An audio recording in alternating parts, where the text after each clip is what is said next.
Have you ever noticed something strange? You send her a thoughtful message. You put effort into it. You try to be interesting. You ask about her day. And she replies with one word. Haha. Nice. Cool. And you're sitting there confused. What did I do wrong? I'll tell you what you did wrong. You tried. And in the world of texting, trying is losing. This is not about all women. This is about attraction. And attraction over text follows rules that nobody teaches you.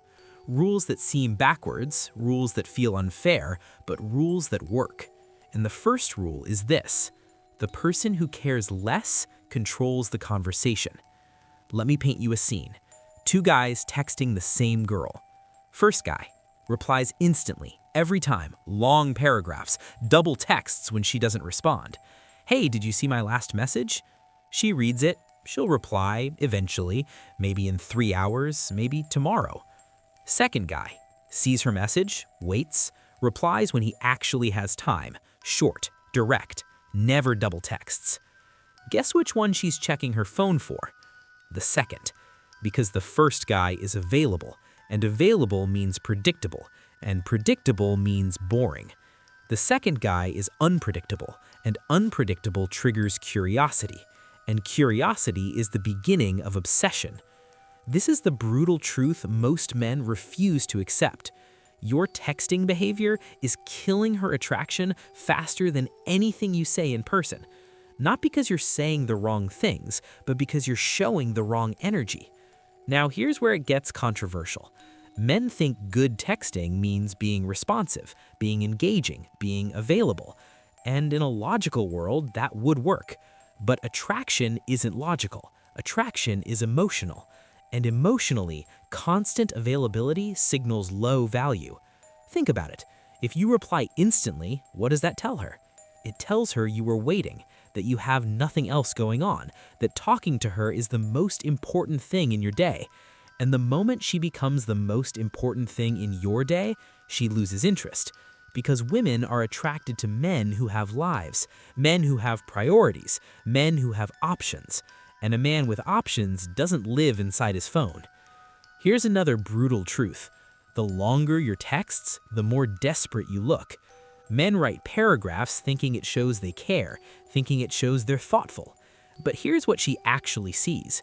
This guy has time to write me an essay. He must have nothing better to do. Long texts aren't romantic. Long texts are effort. And effort without challenge is just try hard. Now let me show you the difference. She texts, "How was your day?" Guy 1 responds, "It was pretty good. I went to the gym this morning, had a really productive workout. Then I had lunch with a friend I haven't seen in a while. We went to this new place downtown. After that, I had some work stuff to handle, but it wasn't too bad. How was yours? What did you end up doing?" Guy 2 responds, "Solid, productive. You?" Same question, two completely different energies. The first guy gave her everything, no mystery, no curiosity, just information. The second guy gave her just enough. Now she's wondering, what made it solid? What was he doing? And that gap, that space between what she knows and what she wants to know, is where attraction lives. Here's something most men don't understand. Texting is not for building attraction. Texting is for maintaining it. Attraction is built in person, through eye contact, through energy, through tension. Texting is just logistics, just staying on her radar. But men try to use texting to create connection, and in doing so, they destroy it. Because over text, you can't create tension, you can only kill it. Think about what happens when you text too much. She starts seeing you as a friend, as someone safe, as someone who's always there.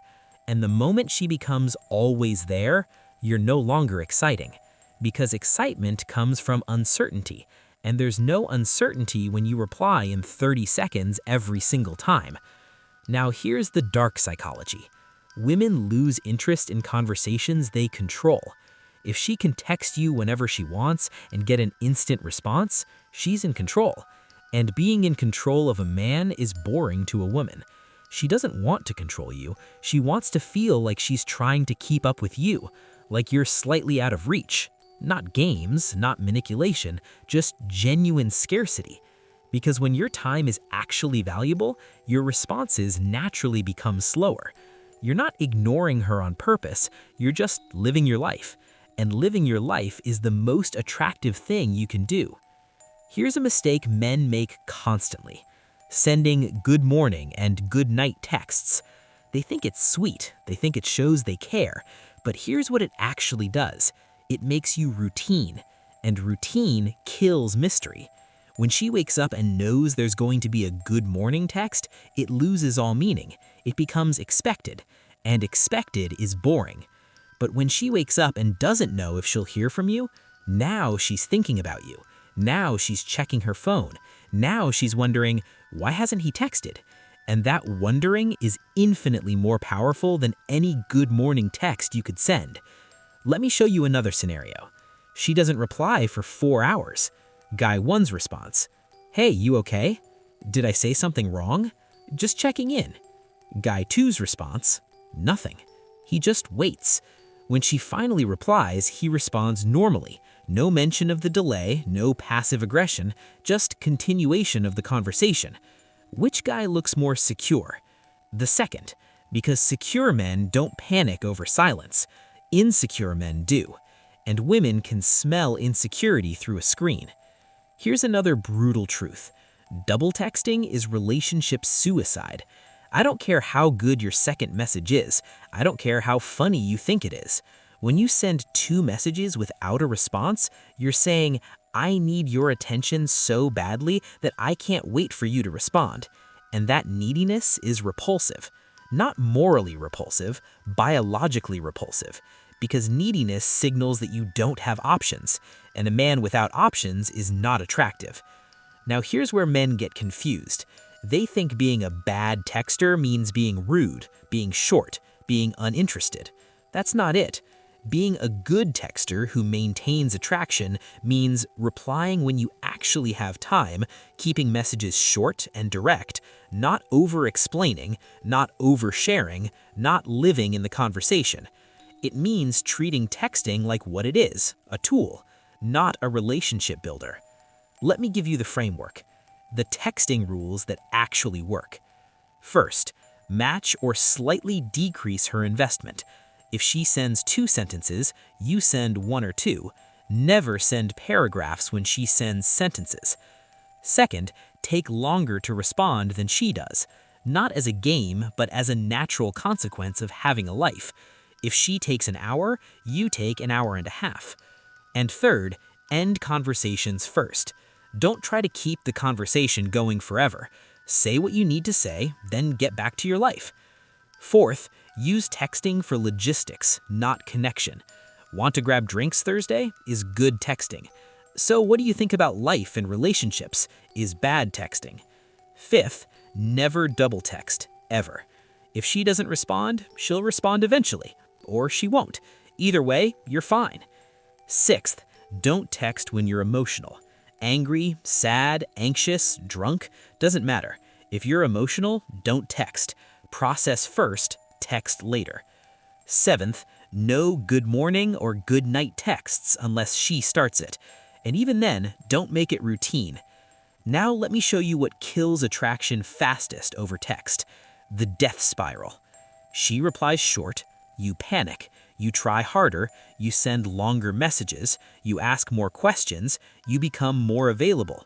And with each message, she cares less, because you're proving that her low investment still gets high investment from you. And that's a terrible deal for her subconscious. It tells her, this guy values me more than I value him, therefore he's lower value. Brutal, but true. Here's what you should do instead when she goes cold over text. Match her energy. If she's giving 1 word, you give 1 word. Or better yet, stop texting altogether. Let the conversation die. Come back in a few days with a specific plan.